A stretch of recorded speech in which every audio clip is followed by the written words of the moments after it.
The Life-Changing Magic of Tidying Up. The Japanese Art of Decluttering and Organizing. Book by Marie Kondo. Introduction. क्या आप अपने घर में फैले हुए सामान से परेशान हो गए हैं? क्या आप हर दिन सफाई करते हैं और अगले दिन फिर अपने घर को गंदा पाते हैं? क्या आप सालों से कोई क्लीनिंग सिस्टम फॉलो कर रहे हैं लेकिन आपको उसका रिजल्ट नहीं मिल रहा? अगर आपका जवाब हाँ है तो आप एक बिल्कुल नॉर्मल इंसान हैं। आपको लगता होगा कि सफाई का आर्ट सीखने के लिए आपको किसी बुक या कोर्स की ज़रूरत नहीं है। लेकिन अगर आपके घर में सामान हमेशा फैला हुआ रहता है तो आपको एक परमानेंट सॉल्यूशन की सख्त ज़रूरत है। इस बुक की ऑथर मरी कोंडो ने कई सालों के रिसर्च के बाद एक ऐसा क्लीनिंग सॉल्यूशन निकाला है जिसमें टाइम भी कम लगता है और वो बहुत इफ़ेक्टिव भी है। अगर आप सफाई के बारे में अपने सोचने के तरीके को अपडेट करने के लिए और अपने घर को हमेशा साफ रखने के लिए कुछ कमाल के ट्रिक्स सीखने के लिए तैयार हैं तो ये बुक आज से आपकी बेस्ट फ्रेंड है। इस बुक में आप जानेंगे कि एक साफ घर मेंटेन करने के लिए हर दिन सफाई करना सही सॉल्यूशन नहीं है। अपने घर की सफाई करने से पहले आपको अपने सोचने के तरीके को बदलने की ज़रूरत है। आप जगह यानी लोकेशन के हिसाब से नहीं बल्कि कैटेगरी के हिसाब से सफाई करने के इम्पोर्टेंस के बारे में भी जानेंगे। एक बार जब आप इस नए नज़रिए को अप्लाई करना सीख जाएंगे तो आपकी मेंटालिटी और स्पेस में आपको फ़र्क नज़र आने लगेगा। एक और स्किल है जो ये बुक आपको सिखाएगी, वो है सामान से छुटकारा पाने की कला। आप जानेंगे कि आपको किस तरह की चीज़ें रखनी चाहिए और कौन सी चीज़ें फेंक देनी चाहिए। इस बुक के खत्म होते होते आपको लगेगा जैसे आपकी लाइफ की एक नई शुरुआत हो गई है। आप खुद को बदलने और बेहतर लाइफ जीने के लिए क्लीनिंग को एक टूल के रूप में देखना शुरू कर देंगे। सफाई आपको शांति महसूस कराने और ज़रूरी चीज़ों पर फोकस करने में मदद कर सकती है। तो सक्सेस अचीव करने के लिए क्या आप अपनी लाइफ को रिसेट करने के लिए रेडी हैं? Why can't I keep my house in order? लोगों का मानना है कि कुकिंग और क्लीनिंग दोनों ही स्किल हैं, लेकिन कुकिंग की तरह सफाई करने की कला सीखी नहीं जा सकती। लोग एक्सपीरियंस और बार बार क्लीनिंग करने की रूटीन से क्लीनिंग हैबिट डेवलप करते हैं। आपने अक्सर देखा होगा एक माँ अपनी बेटी को कुकिंग करना सिखाती है, लेकिन हम कभी नहीं सुनते कि किसी ने अपनी बेटी को क्लीनिंग करना सिखाया हो। लेकिन ऐसा है क्यों? क्योंकि सफाई करने की हैबिट हम खुद सीखते हैं। क्लीनिंग की कला एक्सपीरियंस पर बेस्ड होती है। आप कभी किसी 50 की उम्र के इंसान को सफाई करना सीखते हुए नहीं देखेंगे। अगर लोग सिर्फ एक्सपीरियंस के बेसिस पर साफ करना जानते तो आपको हर घर में हर जगह सामान बिखरा हुआ नहीं मिलता। हर इंसान को अपना घर पूरी तरह साफ सुथरा बनाए रखने का गोल रखना चाहिए। उन्हें सीखना चाहिए कि सही तरीके से सफाई कैसे की जाती है। लेकिन ज़्यादातर औरतें अपने घर को ठीक ठाक करने के बाद फिर से उसके गंदा होने की शिकायत करती रहती हैं। आप सोच रहे होंगे कि हर दिन थोड़ी थोड़ी सफाई करने से आपकी प्रॉब्लम दूर हो जाएगी, लेकिन ये सही सॉल्यूशन नहीं है। आइए इमेजिन करते हैं कि आपने पूरा घर साफ कर दिया और सब चीज़ें सही जगह पर रख दी। उसके बाद आपने हर रोज़ थोड़ी थोड़ी सफाई करने की सलाह को फॉलो किया। आपने इस प्लान को अच्छे से 2 हफ्ते फॉलो किया। उसके बाद आप उबने लगे और इसे फॉलो करना बंद कर दिया। ज़्यादातर लोग एक ही चीज़ को बार बार नहीं कर सकते, इससे हम थक जाते हैं और आलस महसूस करते हैं। कुछ हफ्तों बाद इस रूटीन को छोड़ने का एक और कारण ये है कि आप अपने सोचने के तरीके को बदले बिना ही सफाई करने की आदत बनाने की कोशिश कर रहे हैं। ऑथर मरी कोंडो हाई स्कूल में थी जब उन्होंने एक बुक पढ़ी थी जिसने हमेशा के लिए उनका जीवन बदल दिया था। इस बुक का नाम था द आर्ट ऑफ डिस्कार्डिंग। इसमें उन सभी चीज़ों से छुटकारा पाने की बात कही गई थी जो आप अपने घर में इस्तेमाल नहीं कर रहे हैं। मरी बड़े चाव से इसे पढ़ती रही क्योंकि इस बुक के प्रिंसिपल एकदम नए और काफ़ी दिलचस्प थे। वो हमेशा सोचती थी कि सफाई का मतलब है घर साफ सुथरा रहना, लेकिन उन्हें उस दिन एहसास हुआ कि वो गलत थीं। उन्होंने ढेर सारे गार्बेज बैग लिए और अपने घर को साफ करने का फैसला किया। वो घंटों तक अपने रूम में बंद रही और हर उस चीज़ से छुटकारा पाने की कोशिश करती रही जो वो इस्तेमाल नहीं कर रही थी या पहन नहीं रही थी। अपने बचपन की कई चीज़ें देखकर मरी को बहुत आश्चर्य हुआ। उसमें कपड़े, खिलौने, किताबें, ऐसी ढेरों चीज़ें थीं जो वो यूज़ नहीं करती थीं। सब सामान इकट्ठा करने के बाद वो उस ढेर को देखकर सोचने लगी, मैंने इसे अब तक क्यों रखा हुआ था। अगले दिन मरी को अपना रूम खाली और बड़ा सा लग रहा था। आपको भी इसी फीलिंग को एक्सपीरियंस करने की ज़रूरत है। ये है फ्रीडम की फीलिंग। एक बार जब इस फीलिंग का आप आनंद ले लेते हैं तो आप कभी दोबारा वो सामान इकट्ठा नहीं करेंगे जिसकी आपको ज़रूरत नहीं है। जिसने भी इस क्लीनिंग के मिशन में शामिल होने की कोशिश की है वो जानता है कि हर रोज़ थोड़ी थोड़ी सफाई कोई सही सल्यूशन नहीं है। ऐसा इसलिए है क्योंकि हर दिन कूड़े का एक नया ढेर तैयार हो जाता है। आपको पूरे घर की सफाई करने की ज़रूरत है। उन सभी चीज़ों से छुटकारा पाएं जिनकी आपको ज़रूरत नहीं है। आपको हैरानी होगी कि ऐसा करने के बाद आप कितना फ्री महसूस करेंगे। The moment you start you reset your life. क्या आपको याद है कि एक एग्ज़ाम के लिए आपको स्टडी करना था और अचानक आपको अपने रूम की सफाई करने की इच्छा हुई? मेरे साथ तो हमेशा ऐसा हुआ है। मैं पढ़ाई छोड़कर अपनी अलमारी साफ करने बैठ जाती थी। इसके पीछे एक साइंटिफिक रीज़न है। जब आप पढ़ाई करने के लिए अपने रूम में जाते हैं तो आपका ब्रेन चीज़ें याद करने के लिए तैयार होता है। लेकिन जब आप अपने आसपास गंदगी नोटिस करते हैं तो आपके ब्रेन का फोकस बदल जाता है। अब आपका सबकॉन्शियस माइंड कहने लगता है कि जब तक आप रूम को साफ नहीं करेंगे तब तक आप पढ़ नहीं सकते। अगर आप इस फीलिंग को अनदेखा करेंगे तो आपका पढ़ने में पूरा मन नहीं लगेगा, और अगर आप इसे फॉलो करेंगे तो आप बिल्कुल नहीं पढ़ पाएंगे क्योंकि आप सफाई करने में लग जाएंगे। अब इमेजिन कीजिए कि एक आदमी है जो एक गंदे से रूम में रहता है। पहले हमें उस आदमी के बारे में सोचने की ज़रूरत है जो ये सामान फैलाने के लिए जिम्मेदार है। चीज़ें यूं ही नहीं बिखर जाती, वो लोग ही होते हैं जो चीज़ों को यहाँ वहाँ फेंक देते हैं। कई बार तो ऐसी हालत हो जाती है कि ज़मीन इतना भरा होता है कि ना तो वो दिखता है और ना कहीं पैर रखने की जगह होती है। अब अगर आप किसी इंसान को अपना रूम साफ करने के लिए कहेंगे तो उसे गुस्सा आ जाएगा।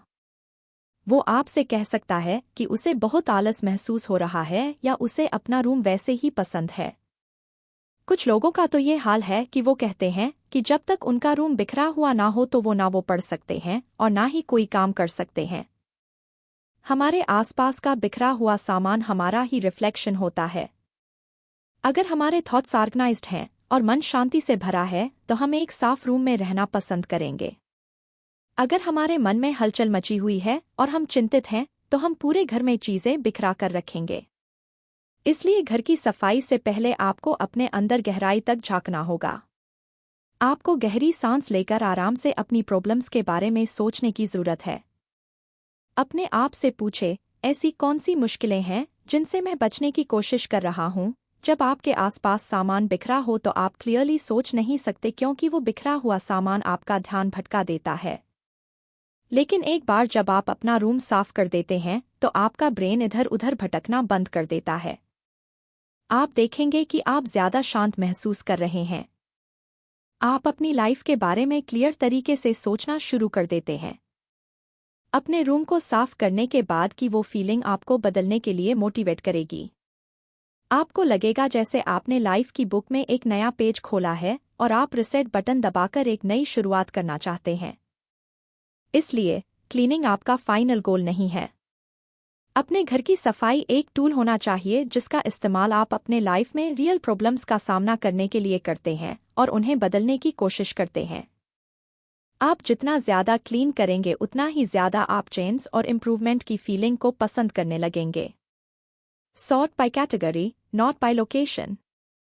हर इंसान का सफाई करने का एक सिस्टम होता है। आपको जानकर हैरानी होगी कि ज़्यादातर लोग एक ही सिस्टम फॉलो करते हैं। हर महीने की शुरुआत में वो पूरे घर की सफाई करने के लिए पहला हफ्ता चुनते हैं। सैटरडे किचन के लिए, संडे बाथरूम के लिए, मंडे लिविंग रूम के लिए, इस तरह वो पूरा टाइम टेबल बना लेते हैं। अगर आप भी इसी सिस्टम को फॉलो कर रहे हैं और अगर मैं कहूं कि आप बिल्कुल गलत टेक्निक यूज़ कर रहे हैं तो मेरी बात सुनकर निराश ना हो। जब आप एक एक जगह यानी लोकेशन चुनकर साफ करते हैं तो आप इस बात को नोटिस नहीं करते कि आपके पास कितना सारा सामान है। हो सकता है कि आज आपने अपने रूम के मकेअप ड्रॉअर को क्लीन किया और कल आप बाथरूम के मकेअप ड्रॉअर को क्लीन करेंगे।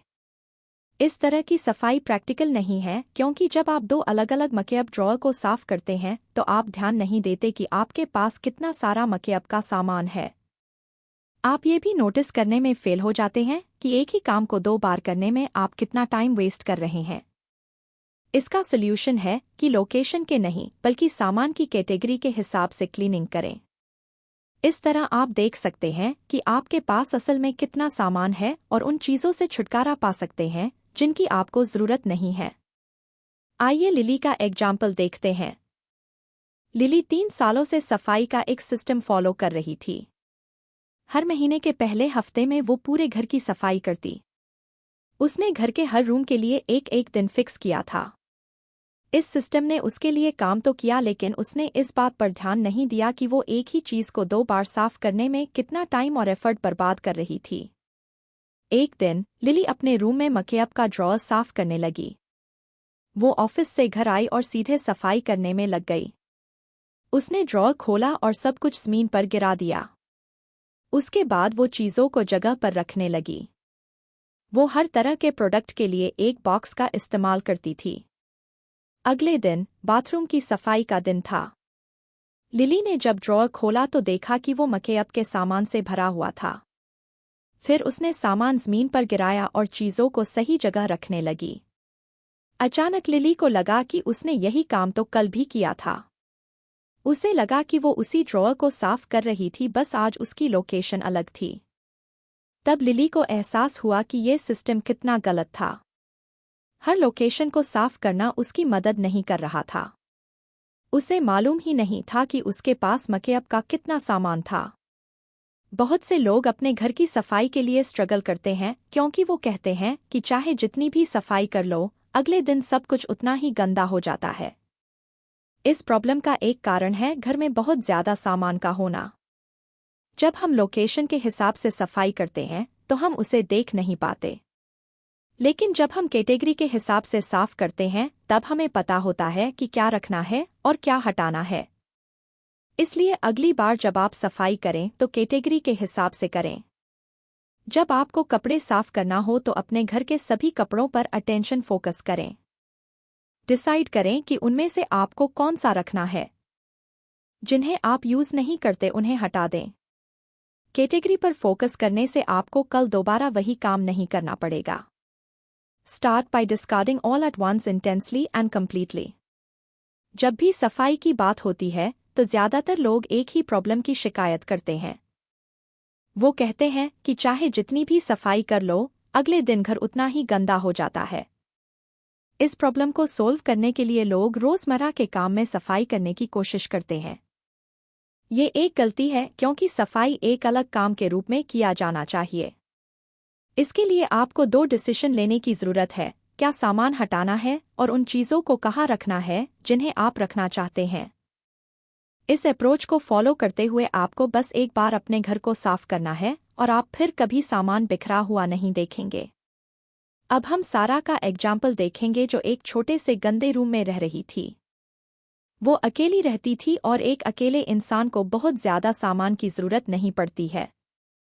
उसके रूम में एक अलमारी और कुछ शेल्फ बने हुए थे जिसमें उसका सारा सामान अच्छे से आ जाना चाहिए था। आश्चर्य की बात तो ये थी कि उसके रूम में जहां देखो वही सामान बिखरा हुआ था। अलमारी को इतना ठूस कर भरा हुआ था कि दरवाज़ा बंद होने का नाम नहीं ले रहा था। यहाँ तक कि पर्दों की रेल पर भी कपड़े लटके हुए थे। खिड़की तो दिखना बिल्कुल बंद हो गई थी। रूम में अंधेरा रहने लगा था। उस रूम में चलने तक की जगह नहीं थी। ज़मीन पर पेपर से भरे बास्केट फैले थे। यहाँ तक कि सारा का बेड भी खाली नहीं था। उस पर भी दुनिया भर का सामान रखा हुआ था। सोने के वक्त उसे सामान नीचे ज़मीन पर रखना पड़ता और सुबह दोबारा सारा सामान बेड पर रखना पड़ता था। अगर वो ऐसा नहीं करेगी तो रूम के दरवाजे तक भी पहुंचना नामुमकिन था। सारा का एक सपना था कि उसका रूम एक 5 स्टार होटल के रूम जैसा दिखे जहां हर चीज़ साफ और चमकदार हो। वो काम से एक ऐसे घर में आना चाहती जहां चैन से बैठकर सांस लेने की जगह हो। वो अपने ख्यालों में खुद को ऑफिस से घर आकर इत्मीनान से फ्रेश होने के बाद पियानो सुनते हुए देखा करती थी। सारा के मन में एक इमेज थी कि वो अपना रूम कैसा देखना चाहती है और वो उसे कैसा महसूस कराएगी। एक दिन उसने ठान ली कि बस बहुत हुआ, अब उसे एक्शन लेकर चीजों को बदलना होगा। वो सफाई करने के मिशन में जुट गई। इसमें उसे कुछ समय लगा, लेकिन आखिर में अपने रूम को सही तरीके से साफ करने के बाद वह अपने सपने को सच करने में कामयाब रही। उसके बाद वो घर आकर चैन से पियानो पर म्यूजिक सुनकर रिलैक्स करती थी। आप भी इस चीज को एंजॉय कर सकते हैं। आपको बस अपने मन में एक क्लियर पिक्चर बनाने की जरूरत है कि आप अपना घर कैसा देखना चाहते हैं। उसके बाद अपने गोल को अचीव करने के लिए बेकार चीजों को हटाकर इसकी शुरुआत करें। Selection criterion, does it spark Joy? अब जब आप जानते हैं कि बेकार सामान हटाना कितना जरूरी है, तो आप सोच रहे होंगे कि किस तरह का सामान हटाना चाहिए। ज्यादातर लोग आपको ऐसी सलाह देंगे जो अब कोई काम के नहीं हैं, जैसे ऐसी चीजें फेंक दो जो टूटी हुई हैं, उन कपड़ों को हटा दो जो अब आप पहनते नहीं हैं या जो कपड़े फैशन में नहीं हैं। कई लोग जो खुद को क्लीनिंग एक्सपर्ट मानते हैं, वो कहेंगे कि उन चीजों को हटा दो जो आपने पिछले 1 साल से यूज नहीं की है। लेकिन ये सोच भी पूरी तरह सही नहीं है। सबसे पहले चीजों को अलग अलग करें कि क्या जरूरत का सामान है और क्या नहीं। अगर आप किसी सामान के बारे में डिसाइड नहीं कर पाते तो उसे एक बॉक्स में डालकर 6 महीनों के लिए छोड़ दें। 6 महीने के बाद भी अगर आपने उस बॉक्स की चीजों को यूज नहीं किया है तो उन्हें फेंक दें। क्या फेंकना है, इस पर ध्यान फोकस करना कुछ समय के लिए काम कर सकता है, लेकिन ये आपके फाइनल गोल को अचीव करने के लिए काम नहीं करता। सफाई का फाइनल गोल है खुशी महसूस करना, क्योंकि तब आप सिर्फ उन चीजों से घिरे होते हैं जो आपको पसंद हैं। जब आप उन चीजों पर ध्यान फोकस करते हैं जिन्हें आप फेंकना चाहते हैं, तब आप उन चीजों पर अटेंशन नहीं देते जिन्हें आप रखना चाहते हैं। इन सब के बजाय उन चीजों पर फोकस करें जो आपको पसंद हैं। उन चीजों को रखें जो आपको खुशी देते हैं। ऐसा करने से आपका एक साफ सुथरे घर में रहने का गोल जो आपको खुशी भी देता है, उसे अचीव करना आसान हो जाएगा। आइए इसे मरी की कहानी से समझते हैं। मरी को बचपन से ही सफाई करना बहुत पसंद था। क्लीनिंग के बारे में कई बुक्स और मैगजीन पढ़ने के बाद वो एक एक्सपर्ट बन गई थी। एक बार जब उसने चीजों को हटाने का आर्ट समझ लिया तो वो उसमें भी माहिर हो गई। मरी हर दिन जितना हो सके उतना सामान निकालने के गोल से सफाई करती। अब जहां भी वो जाती, उसकी ये आदत उसके साथ जाने लगी। यहाँ तक कि अपने दोस्त के घर में भी वो उन चीजों को कचरे के बैग में भरने लगती जो उसे लगता था कि उसकी दोस्त के काम के नहीं है। निराशा की बात तो ये थी कि वो जितना अपने घर को साफ करती, उसका घर उतना ही बिखरा हुआ मिलता। मरी अब स्ट्रेस महसूस करने लगी और उसने देखा कि सिर्फ अपने स्ट्रेस को दूर करने के लिए उसे शॉपिंग करने की लत हो गई थी। एक दिन अपनी अलमारी की सफाई करते हुए मरी ने फैसला किया कि वो फिर कभी सफाई नहीं करेगी। वो चीजों से छुटकारा पाने के लिए कड़ी मेहनत कर रही थी, फिर भी उसे रिजल्ट नहीं मिल रहा था। आपको क्या लगता है ऐसा क्यों हुआ? मरी दुखी थी क्योंकि उसने उन चीजों पर फोकस नहीं किया जो उसे खुशी देती हैं। याद है, सफाई करने का गोल है खुश महसूस करना। इसलिए आप जो चीजें हटाना चाहते हैं उस पर फोकस ना करें। उन चीजों पर अटेंशन दें जिनसे आपको खुशी मिलती है। इस तरह आप बाहर से लौटकर एक ऐसे घर में आएंगे जो साफ भी होगा और खुशी से भी भरा होगा। उन चीजों को रखने के लिए जो आपको खुश करते हैं, अपनी अलमारी से शुरुआत करें। हर सामान, कपड़े को अपने हाथ में पकड़े। अगर उस आइटम को पकड़ने के बाद आप मुस्कुराएं या आपको अच्छा महसूस हुआ तो उसे अलमारी में रख दें, नहीं तो उसे हटा दें। Starting with mementos spells certain failure. तो अभी हमने सफाई को कैटेगरी के हिसाब से करने के इम्पोर्टेंस के बारे में जाना। सिर्फ हमने कहा इसलिए इसका ये मतलब नहीं है कि आप किसी भी कैटेगरी से शुरू हो जाएं।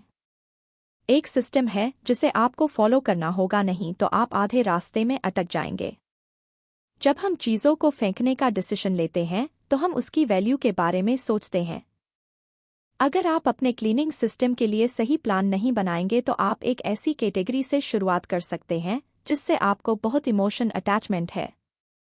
उन चीजों से छुटकारा पाना जिनसे आप कनेक्टेड होते हैं बहुत मुश्किल हो सकता है और इसे क्लीनिंग प्रोसेस के अंत तक लिए छोड़ दिया जाना चाहिए। ऐसा इसलिए है क्योंकि अगर आप इनसे शुरुआत करेंगे तो आप डिसाइड नहीं कर पाएंगे कि क्या फेंकना है। हो सकता है कि तब आप इस क्लीनिंग प्रोसेस पर भी सवाल उठाने लगें। लोगों को उन चीज़ों को हटाना बहुत मुश्किल लगता है जो शायद वो कभी यूज़ कर सकते हैं या जिनसे वो सीख सकते हैं या जिनके साथ कोई इमोशन जुड़ा हुआ हो। इसलिए अगर आप इस प्रोसेस को बीच में छोड़ना नहीं चाहते तो आपको स्मार्ट होने की ज़रूरत है। कपड़े और मेकअप जैसी इजी कैटेगरी से शुरुआत करें। उसके बाद फोटो और लेटर जैसी मुश्किल कैटेगरी की ओर बढ़े। एक बार जब आप चीज़ों को निकाल दें तो किसी को उस ढेर को देखने ना दें। आप उसे दान करना चाहते हैं या फेंकना चाहते हैं, उसे प्राइवेट में करें।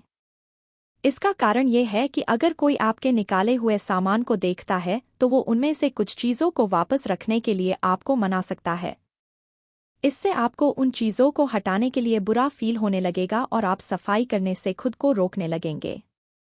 तो आइए अब एमी के घर चलते हैं, जो एक ऐसी लड़की है जिसे अपना घर साफ रखना बेहद मुश्किल काम लगता है। एमी ने इस बुक की ऑथर मरी से मदद मांगने का फैसला किया। एमी जब अपने पेरेंट्स के घर गई तो घर पहले से ही काफी सामान से भरा हुआ था। एमी को नए कपड़े खरीदना और शॉपिंग करना बहुत पसंद था। वो ऐसे कपड़े भी अपने पास रखना पसंद करती थी जिसके साथ कोई ना कोई भावना जुड़ी हुई हो, जैसे स्कूल की यूनिफॉर्म पर लिखे दोस्तों के मैसेज या कोई खास टी शर्ट। एमी ने अपने कपड़ों को एक बॉक्स में डालकर अपने रूम में ज़मीन पर रख दिया। कुछ समय बाद उसका रूम गंदा लगने लगा और ज़मीन इतने सारे बॉक्स से भर गया था कि रूम में चलना भी मुश्किल हो गया। मरी और एमी ने पूरा दिन रूम को साफ करने में लगा दिया। दिन के अंत तक उन्होंने कपड़े के 8 बॉक्स, 200 किताबें और वो खिलौने और सामान जो एमी के स्कूल के दिनों से पड़े थे, उन सब को हटाने में कामयाब रहे। जैसे ही मरी एमी को आखिरी एडवाइस देने वाली थी, एमी की मम्मी रूम में चाय लेकर आ गईं। मरी ने सोचा, हो गई छुट्टी। एमी की मम्मी ने सामान के ढेर को देखा और दंग रह गईं। वो एमी को उसमें से कई चीज़ें वापस रखने के लिए समझाने और मनाने लगी। बस एक और कहकर उन्होंने कई चीज़ें निकाल ली थीं। एमी ने उनसे कहा कि उसे उन चीज़ों की ज़रूरत नहीं थी, लेकिन मम्मी कहाँ मानने वाली थीं। इसलिए अपने सामान के ढेर को सबसे छुपाकर रखना इतना ज़रूरी होता है। अगर आपके किसी फैमिली मेंबर ने उसे देख लिया तो वो आपको उन चीज़ों को रखने के लिए मनाएंगे जिनकी आपको ज़रूरत नहीं है। कंक्लूजन: एक साफ घर में रहना सिर्फ हमारी हेल्थ के लिए ही नहीं बल्कि मन के लिए भी बहुत अच्छा होता है। जब आप एक बिखरे हुए गंदे घर में रहते हैं तब आपके ब्रेन में भी कन्फ्यूजन और हलचल मची हुई रहती है। क्लीनिंग करने से आपको चीज़ों को क्लियर रूप से देखने और अपनी लाइफ को ज़्यादा एंजॉय करने में मदद मिलेगी। अगर आपको लगता है कि आप सफाई करने में मास्टर हैं, तब भी कुछ चीज़ें हैं जो इस बुक से आपने ज़रूर सीखी होंगी जो आपको कहीं और नहीं मिलेगी। आपने सीखा कि क्लीनिंग का मतलब है चेंज यानी बदलाव। जब आपका घर साफ और ऑर्गेनाइज्ड होगा तब आप खुद को एक नए इंसान के रूप में देखने लगेंगे। इस फीलिंग का इस्तेमाल अपनी लाइफ में कई महान चीज़ों को अचीव करने के लिए किया जा सकता है। आपने सफाई को कैटेगरी के हिसाब से करने के बारे में भी सीखा। आपने समझा कि आपको किस तरह की चीज़ों को घर में रखना चाहिए और किन चीज़ों को हटा देना चाहिए। आपको खुश करने वाली चीज़ों पर ध्यान फोकस करके आप एक ऐसे घर में रहेंगे जो आपको इंस्पायर करता है, आपको दुनिया को जीतने के लिए मोटिवेट करता है और आपको विश्वास दिलाता है कि आप स्ट्रॉन्ग हैं और लाइफ में कुछ भी अपने दम पर हासिल कर सकते हैं, क्योंकि अगर आपने अपना घर ऑर्गेनाइज कर लिया तो अपनी लाइफ भी ऑर्गेनाइज कर लेंगे। अब जब आपकी सोच बदल गई है तो आप एक हेल्थी माहौल बनाने के गोल के साथ अपने घर की सफाई शुरू कर सकते हैं, जो आपको लाइफ में आगे बढ़ाता रहेगा। इसलिए आज ही सफाई करना शुरू करें, सही तरीके से शुरुआत करें और सुख और शांति से भरे लाइफ को एंजॉय करें।